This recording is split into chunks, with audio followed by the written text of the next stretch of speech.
Salut à tous, on continue nos aventures en aquaponie. On essaye toujours d'être productif. Et voici le bilan d'octobre 2018. Allez, c'est parti.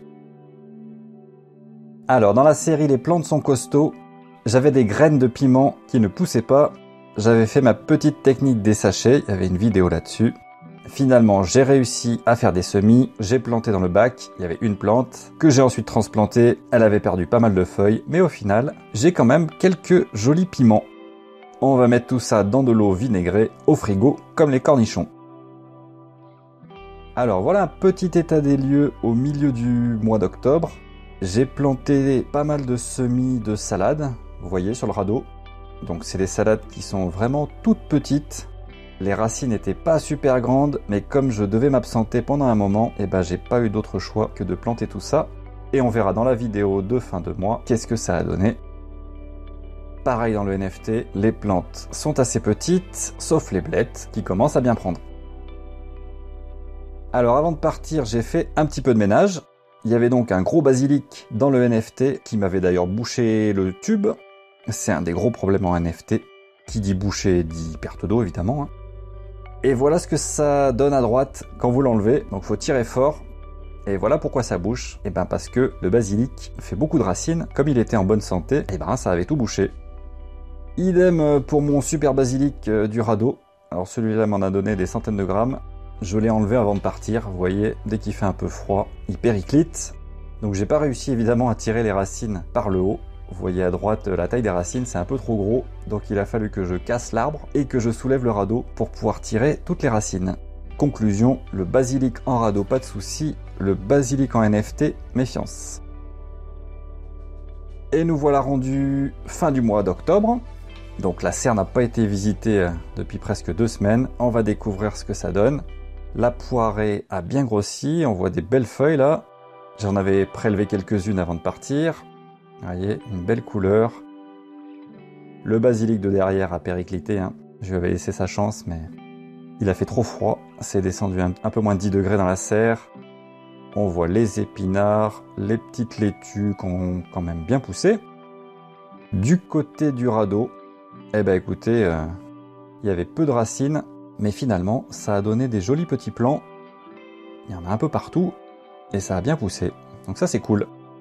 Au niveau des tours, il nous reste du mesclun, les épinards qui n'ont pas une tête fabuleuse, un petit peu de basilic qui n'est pas mort. On voit que les semis que j'avais fait directement dans le bac de cresson ont pris. Pas extraordinaire, mais ça a pris quand même. La poirée dans les tours, ça marche très bien. La ciboulette, il fait trop froid, elle va mourir, ça y a pas de doute. Et puis, on voit des laitues qui s'éclatent, que ce soit dans les billes d'argile ou dans les tours, et rebelote de la poirée à droite. Ça correspond bien aux températures optimum. Alors les tomates, elles ont fini de mûrir, mais c'est la fin. Sur le Ginura, j'ai pas mal de bestioles, ça doit être des pucerons. Voilà, du coup la plante ne pousse plus parce qu'elle est complètement étouffée. Il va falloir que je nettoie tout ça, j'ai pas eu le temps de le faire avant de partir. Dommage. Ma dernière grosse tomate qui doit bien faire 300-400 grammes. Encore une en haut, mais il va falloir que j'enlève les plants de tomates parce que c'est la fin. Les petits choux que j'ai replantés, un tout petit peu mangé, mais ça va, ça a bien pris. Vous voyez, celui du fond est joli. Voilà, j'espère que ça va le faire. Le Ginura qui a eu du mal, ça c'est sûr. Et voilà pour le petit tour de la serre. Quelques petites tomates encore, mais celles-là n'arriveront pas à maturité. Bon voilà, fin octobre, visite de la serre. Allez, on va passer à la partie chiffrée. Alors, au niveau de la température dans la serre, ça a fortement chuté. On était à un peu plus de 23 degrés de moyenne en septembre. On n'est plus qu'à 16, avec un minimum à 7,9. Donc la franche dégringolade. Pareil pour l'eau, on était à 21,5 en moyenne et nous avons eu une température de l'eau de 15,1 degrés en octobre. Le minimum étant en dessous de 9, je vais commencer à diminuer la quantité de nourriture pour les poissons. Au niveau du solde financier, finalement, un mois qui a été très correct. Ça nous fait plus 49 € pour le mois d'octobre et donc 173 € en cumulé sur l'année. En temps de travail, pas grand chose. Ça fait en moyenne 8 minutes par jour. J'ai été absent une bonne partie du mois, mais pas grand chose à faire. Quelques semis à planter et le tour est joué.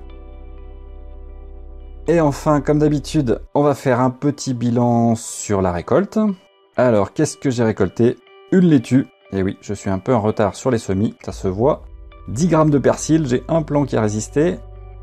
100 grammes de tomates. 450 grammes de ginura. Mais vous avez vu qu'il fait la tête, ça va être compliqué en novembre. 30 grammes de fraises, et oui, mais c'est vraiment pour la dégustation. 800 grammes de basilic, là ça a très très bien produit en octobre. 15 grammes de ciboulette. 220 grammes de poirée, mais ce n'est que le début. Vous avez vu que ça pousse beaucoup, que ça pousse fort. Et 100 grammes de piment. Et voilà, ainsi s'achève notre bilan d'octobre. Plutôt calme, vous avez vu. Pas de soucis pendant mon absence, pas de fuite, pas de décès de poissons. Si vous avez des questions, n'hésitez pas à les poster en commentaire. Je me ferai un plaisir d'y répondre. Et sur ce, je vous souhaite une bonne continuation à tous et à bientôt. Ciao!